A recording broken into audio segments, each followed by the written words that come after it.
నమస్తే, welcome to Leo. మనతో పాటు ఉన్నారు సీనియర్ జర్నలిస్ట్ సత్యమూర్తి గారు. సార్ నమస్తే. నమస్కారం అండి. సార్, కల్వకుంట్ల కవిత కౌన్సిల్లో మాట్లాడుతూ అసలు 10 సంవత్సరాల పాటు టీఆర్ఎస్ తెలంగాణలో ఏం చేసిందో కళ్ళకు కట్టినట్టు చెప్పేసింది. అదే కాక తెలంగాణలో ఏం పీకలేంది అటు కేంద్రానికి ఏం వెళ్తామని చెప్పేసి స్పష్టంగా చెప్పేసింది. టీఆర్ఎస్ టు బీఆర్ఎస్ ఎందుకు ఏర్పడింది కూడా చెప్పడం జరిగింది. సో వాస్తవానికి కల్వకుంట్ల కవిత మాటల్ని ఎలా తీసుకోవాలంటారు? జనరల్గా ఏంటి అంటే కేసీఆర్ మొదటి నుంచి కూడా తనేదో పెద్ద జాతీయ నాయకుడిలాగా, తను నరేంద్ర మోడీకి ఆల్టర్నేటివ్ లాగా తనకి తాను ఊహించుకొని, తనకి తాను ఆ భ్రమలో బతుకుతూ, తన పార్టీకి సంబంధించిన ఒక 10 మంది నాయకుల్ని ఆ భ్రమల్లో పెట్టి 10 సంవత్సరాల కాలం గడిపాడు. అంతకు ముందు అంటే తెలంగాణ సపరేట్ చేసేస్తే నా పార్టీని తీసుకెళ్లి కాంగ్రెస్ పార్టీలో కలుపుతాను అని చెప్పి సోనియా గాంధీకి హామీ ఇచ్చి వచ్చిన కేసీఆర్ ఆ తర్వాత అదే కాంగ్రెస్ పార్టీకి హ్యాండ్ ఇచ్చాడు. ఆ తర్వాత బీజేపీ వైపు దూకాడు, బీజేపీకి కొంత అనుకూలంగా మాట్లాడాడు. ఆ తర్వాత కాంగ్రెస్ పార్టీ మొత్తం జాతీయ స్థాయిలో కొంచెం కనిష్ట స్థాయికి వెళ్ళింది అని తెలియంగానే కాంగ్రెస్ పార్టీకి అనుకూలంగా ఉండే ప్రాంతీయ పార్టీలన్నింటినీ కూడగడదాం, కాంగ్రెస్ పార్టీ స్థానంలోకి మనం వెళ్ళిపోయి నరేంద్ర మోడీని సవాల్ చేద్దాం అన్న ఒక ఆలోచనలోకి కేసీఆర్ వెళ్ళిపోయాడు.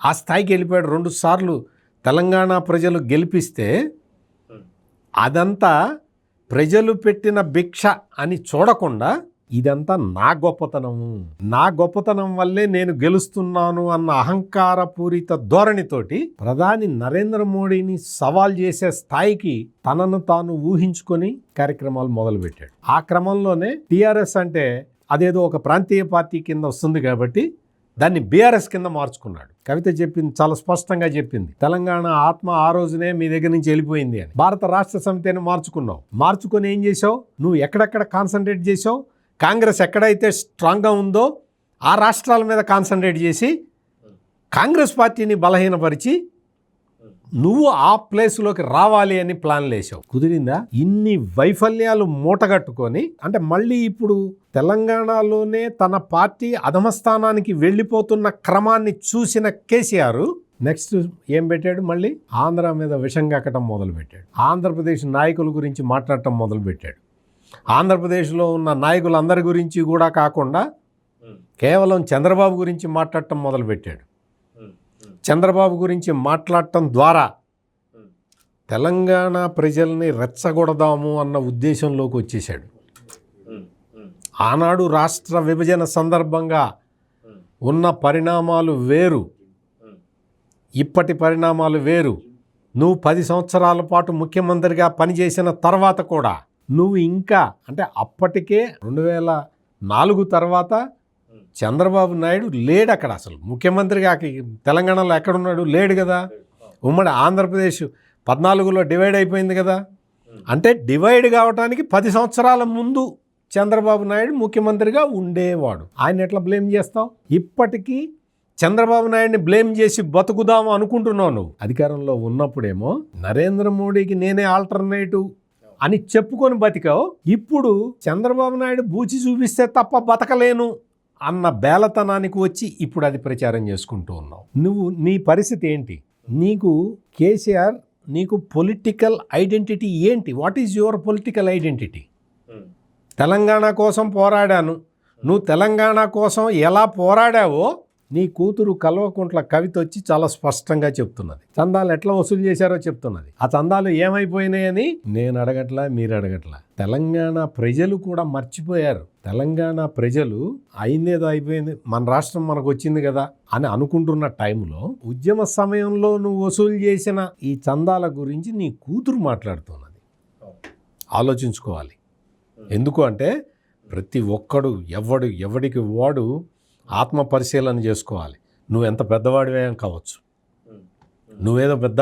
నువ్వు తెలంగాణకి సంబంధించి తెలంగాణ మొత్తం అంతానికి నేను జాతిపితనే అని చెప్పుకోవచ్చు నువ్వు, కానీ ఆ విషయాన్ని ప్రజలు ఫీల్ కావాలి. ప్రజలు ఫీల్ అయ్యే పరిస్థితి లేదు కేసీఆర్, అందుకనే ఓడిపోయావు. ఈ రోజున రేవంత్ రెడ్డి చేస్తున్న ప్రయోగాలు తెలంగాణలో కొంత సత్ఫలితాన్ని ఇస్తూ ఉన్నాయి. అందుకనే రేవంత్ రెడ్డి నీ గురించి అట్లా మాట్లాడగలుగుతున్నాడు. నీ మీదే నిజంగా ప్రజలందరికీ కూడా నీ మీద మంచి ఒపీనియన్ ఉంటే రేవంత్ రెడ్డి అట్లా మాట్లాడితే ప్రజలు ఊరుకోరు. కానీ ప్రజలు రేవంత్ రెడ్డి మాటల్ని ఎంజాయ్ చేస్తున్నారు అంటే నీ గురించి కవిత చెప్తున్నవన్నీ కూడా వాస్తవాలు అని ప్రజలు నమ్ముతున్నారు. ఈ దశలో నువ్వు చేయాల్సింది ఏంటి అంటే ఆంధ్ర ప్రజల మీద వ్యతిరేకతని నూరిపోద్దాము అని చూడటం కాదు నువ్వు చేయాల్సింది.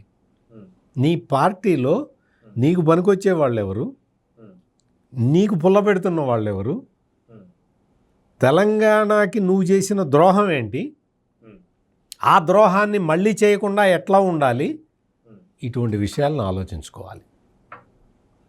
కాళేశ్వరం ప్రాజెక్టు గురించి ఇంతకాలం ఎంత గొప్పగా చెప్పావు నువ్వు. అసలు భగీరథుడు ఎవడు, అసలు అతనికి ఏం సంబంధం, నేను అన్నావు. నువ్వు గంగని దివి నుంచి భూకి తీసుకొచ్చిన భగీరథుడిని కూడా భగీరథుడు నా ముందర పనికిరాడన్నావు. అంత అహంభావంతో ప్రవర్తించావు. ఈ రోజున కాళేశ్వరం గురించి నీ కుమార్తె చెబుతున్న విషయాలు చక్కగా విను. ఆమె చెప్తున్నది ఏంటో విను. ఆమె చెప్తున్న విషయాలు తెలంగాణ ఆడబిడ్డగా ఆమె చెప్తున్న విషయాలు ఆలకించు. నీకు అన్నీ తెలుసు, నేను వేల లక్షల కోట్ల పుస్తకాలు చదివానని చెప్తావు కదా. నీ కూతురు మనసులో ఏముందో చదవలేకపోయావు. అందుకని ఆంధ్ర మీద ద్వేషం రెచ్చగొడదాం అని చూడటం కాదు, ఇంకా నీకు ఆంధ్ర మీద విద్వేషం రెచ్చగొడదాం అనే నీ స్ట్రాటజీ పని చెయ్యదు కేసీఆర్. అందుకనే నువ్వు ఇప్పుడున్న పరిస్థితి ఏంటి, నాలెడ్జ్ అప్డేట్ చేసుకో.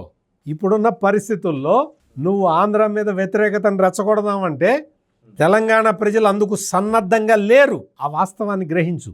తెలంగాణ ప్రజలు ఆంధ్ర ప్రజలతోటి సపరేట్ అయిపోయి చాలా కాలం అయింది కదా. ఇప్పుడు మళ్ళీ పాత విషయాలని చెప్తూ నీ రికార్డు, గ్రామ్ఫోన్ రికార్డు అరిగిపోయింది తప్ప ప్రజల్లో స్పందన లేదు. అందుకనే ఈ రోజున నువ్వు చంద్రబాబు నాయుడు మీద ఒక తట్ట దుమ్మెత్తి పోస్తే నీ మీద నీ కుమార్తె 10 తట్టల దుమ్మెత్తి పోసింది. ఇప్పటికైనా ఎవరైనా సరే ఈ ప్రాంతీయ విద్వేషాలు రగిల్చే నాయకులందరూ కూడా ఒక విషయాన్ని మనసులో పెట్టుకోవాలి. విద్వేషాన్ని రగల్చటం అనేది కూడా ఒక బ్యాడ్ ఎలిమెంట్. అది తాత్కాలిక ప్రయోజనాన్ని చేకూర్చచ్చు, కానీ లాంగ్ రన్లో పులి మీద సవారీలాగా ఆ పులి మిమ్మల్నే తింటుంది. ఇది నేను తెలంగాణలో కేసీఆర్కి, రాయలసీమలో జగన్మోహన్ రెడ్డికి ఇద్దరికి కలిపి చెప్తున్నమాట. జగన్మోహన్ రెడ్డి ఇప్పుడు అదే పని చేస్తూ ఉన్నాడు. ఆంధ్రాలో మొత్తం రాయలసీమకు సంబంధించి అక్కడ కావేశాలని రెచ్చగొట్టడానికి అక్కడ జగన్మోహన్ రెడ్డి ఇదే ప్రయత్నంలో ఉన్నాడు. రాయలసీమకి నువ్వు చేసిన ద్రోహం, ఆ రోజు కేసీఆర్ని తీసుకొచ్చి నువ్వు ఆడిన నాటకం అంతా కూడా బట్టబయలైపోయింది. ఆ రోజు రాయలసీమకు వచ్చి కేసీఆర్ ఏం చెప్పాడు, తెలంగాణ లాంటిదే రాయలసీమ కూడా, రాయలసీమలో చాలా దుర్భిక్ష ప్రాంతాలు చాలా ఉన్నాయి, వాటికి నీళ్ళు ఇవ్వాల్సిన అవసరం ఉన్నది, దానికి నేను అడ్డుపడను అని చెప్పాడా లేదా? మరి వచ్చి నువ్వు రాయలసీమ లిఫ్ట్ ఇరిగేషన్ ఎందుకు ఆపించావు?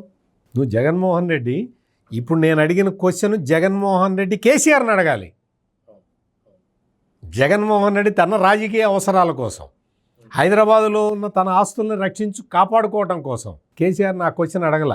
కేసీఆర్ చెప్పంగానే రాయలసీమ లిఫ్ట్ ఇరిగేషన్ ఆపేసి కూర్చొని ఉన్నాడు. ఈ రోజున జగన్మోహన్ రెడ్డి రాయలసీమకు అన్యాయం జరిగింది అని చెప్పి ప్రచారం చేసుకుంటూ ఉన్నాడు. ఈ కేసీఆర్ గురించి వర్కింగ్ ప్రెసిడెంట్, ఆయన పార్టీ వర్కింగ్ ప్రెసిడెంట్ కేటీఆర్ గురించి, నీటిపారుదల శాఖ మంత్రిగా పనిచేసిన హరీష్ రావు గురించి, వీళ్ళ ముగ్గురి గురించి కవిత చాలా స్పష్టంగా విడమరిచి చెప్తూ ఉన్నది.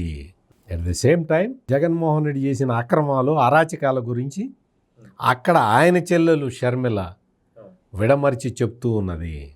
అందుకని వీళ్ళ భాగవతం మొత్తం ఆంధ్రాలో జగన్మోహన్ రెడ్డి చెప్తున్న భాగవతం, ఆయన చేస్తున్న నాటకాలు అన్నీ ఆంధ్రప్రదేశ్ ప్రజలు, మరి ముఖ్యంగా రాయలసీమ ప్రజలు వాళ్ళు గమనించారు. తెలంగాణలో కేసీఆర్ చెప్తున్న నాటకాలు, చేస్తున్న నాటకాలు, చెప్తున్న మాటలకి తెలంగాణ ప్రజలు కూడా ఆకర్షితులు కావటం అసలు వాళ్ళు మానేశారు. అందుకని పులి మీద స్వారీ చేయటం ఆపండి. మీకు ఏదన్నా రాజకీయంగా సిద్ధాంతపరమైన రాజకీయాలు ఏమన్నా ఉంటే చెయ్యండి. లేకపోతే ఇప్పుడు అక్కడ జగన్మోహన్ రెడ్డి 5 సంవత్సరాలు ముఖ్యమంత్రి అయ్యాడు, ఆయన జీవితాశయం నెరవేరింది. ఇంకా బొమ్మను ఇంకా పక్కకు జరగమని, ఇంకా అవసరం లేదు, నీకు రాదు కూడా. అట్లాగే కేసీఆర్ కూడా 10 సంవత్సరాలు అనుభవించాడు ముఖ్యమంత్రి పదవి.